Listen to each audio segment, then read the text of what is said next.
I've been fucking around with my MiSTer a lot lately. That's that FPGA-based open source you brought that in device. and it got bigger. Yeah. What the hell? It doesn't fit in the case anymore. Right. I replaced the USB hub on it with something that attaches a little more elegantly, which makes it easier to travel with it, except for the part where now it doesn't fit in the case that I had. Right. So I need to investigate new case options and see who's selling what, because I don't have a 3D printer. I'm not going to 3D print. Who's selling a triple decker? Yeah, who's got that hot triple stack case that fits the I/O board and the USB board? That's what I want to know. Let's just go to the library. We can use their 3D printer. Yeah? Yeah. Wait, library has a 3D? Wow. Yeah, most libraries have 3D printers now. No way. Yeah. What? You used to show up with a library card and like a file that you want to print and then just pay for the plastic or what? Totally. Wow. Man, that's nuts. Huh. Libraries are great, yo. They got DVDs and shit. I agree. Yeah, we get Blu-rays from our library all the time, but I didn't know about it. I'm going to start 3D printing Blu-rays. Yeah. All right, now we're talking. Yeah, start making some real money around here. Yeah, I'll find some blueprints. We'll print shit out. Yeah. Okay. All right, I'll look into see if anyone's got a design out there, or if anyone's modified the existing design. Okay. For that stuff, but also an updated RAM standard was released not that long ago, and I got I ordered RAM as soon as I could, and of course everyone else did. So there's the major the people in that scene that are selling. So that are soldering and selling the goods themselves are backed up all to hell. So it took me some time to get it, but I got that in. And what does that RAM upgrade get you access to? More Neo Geo games. Okay, sure. So like that thing plays exactly. So that plays Neo Geo games now. So Mark of the Wolves works now. Basically the full Neo Geo catalog. At first it was like you can play basically up to like a Metal Slug 2, but games above a certain size just don't fit in what the RAM add-on was using before. So it doesn't get you like a whole like new generation, like you're not playing like I don't know, fucking Jaguar shit. No, someone has done some work on a core for the Jaguar, but there's no results there yet. Right. So there's a lot of talk about who's doing what and all this other stuff, and there's been some new arcade cores, like it plays Mappy now, which is terrific. Finally. Yeah. Dig Dug and Dig Dug 2. Both. Yeah. A little Gap Plus, little Galaga 3 action there, which is fun. Donkey Kong Jr. Oh, I'm in. Yeah. I'm in. Do you think these that really is my favorite? Do you think these parts suppliers, like these middlemen, are making any money off of this stuff? I think so. They're well, I don't know. It's like such if you break it down to how many hours they're spending soldering and putting together the parts, like I don't honestly know. I guess they're doing that stuff somewhat by hand. Yes. Like that's part of that. May be the most interesting aspect of this whole thing to me is that all these add-on boards and stuff that are coming out for this thing are being made by individuals. Yeah, they're open source boards made by that are kind of spec'd out by the guy who's the head of the project, with I assume some help, and then anyone can make those designs. You just go to whatever PCB supplier you're ordering from in China, and they mail you the shit, and then you solder the stuff onto the stuff, and that's how I imagine it works. You solder the stuff onto the stuff, and then you sell it. But and some people are just making their own shit, just like one off, and like, it was cheaper for me to order 3, so I got 2 extra ones to sell. There's like a bit of that in that scene and stuff, and there's been some audio adjustments around the Genesis core lately. The thing's just a lot of fun. It's very tinkery, and it's something that I think is still. You gotta know your way around a file system a little bit and get all the software onto there. There are update scripts that make updating stuff once it's changed easier, but actually getting stuff onto it the first time is the stuff that it can be a little esoteric or has you hunting down large ROM packs and all this other stuff that make a GitHub account. You don't really need.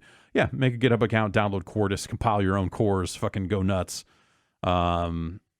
What is it? MiSTerFPGA.org, I think, is now redirects to that GitHub page if people want to research a little bit more themselves. It's fun. It's not that difficult to slap that stuff together. Yeah. Once you're buying the parts. I'm not saying like go out and solder your own shit. Like I can't solder to save my damn life. Actually, I haven't tried. I have not tried soldering anything in. It's decades. It's definitely a learned ability. Yeah, like, you can't.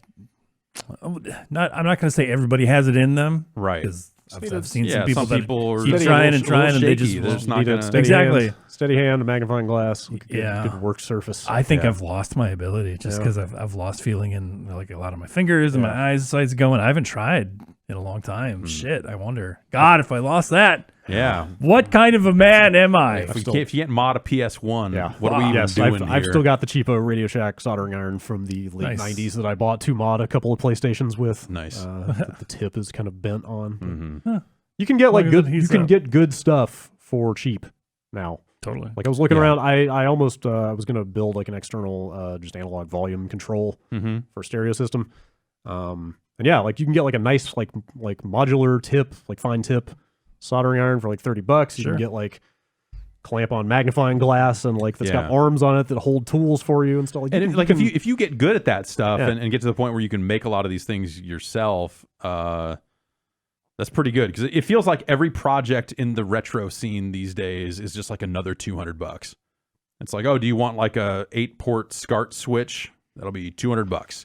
Do you want an open source scan converter? That'll be a couple $100. Yeah. Do you want a replacement GBA screen that's like way better than the existing one? Like, I got pretty deep into looking at that stuff for a while, and I haven't taken the plunge. But like, do you want to HDMI mod your Dreamcast, or like I guess we use that DC HDMI on our Dreamcast stream. Peter Brown brought in his. Peter has. I guess they are working on one for the PS1 now. Wow. Which could be kind of cool. It's We'll just there's so many wild projects out there. Those Game Boy ones in particular, I really, because who doesn't have a couple of Game Boys in the closet? Right. Yeah. At this point, you're basically getting an entire new housing for the thing.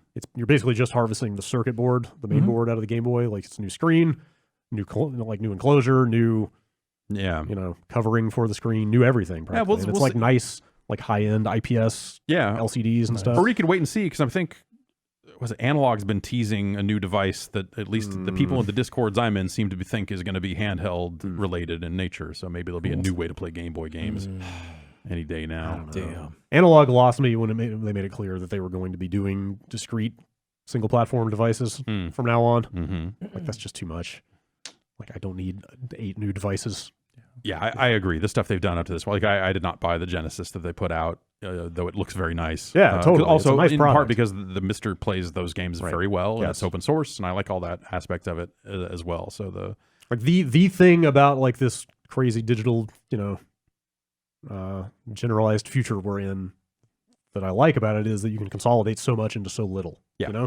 Like a MiSTer is the size of like a deck of cards or something, right? And can basically play everything up through like say 94 or something, right? 95. Yeah, sure. It doesn't do Sega CD. It doesn't do 32. Yeah, okay, not everything. There's a few things. Turbo CPS CD. Someone is working on a CPS 1 core. Someone's tackling 16-bit Capcom arcade games from like the pre-CPS days too, like Bionic Commando and Tiger Road.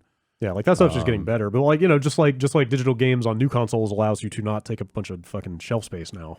Right. Like the idea of one tiny device that plays every old game is so much more appealing than buying a new analog thing every 6 months or a year. Mr. Games X-Teen is real all along. Yep.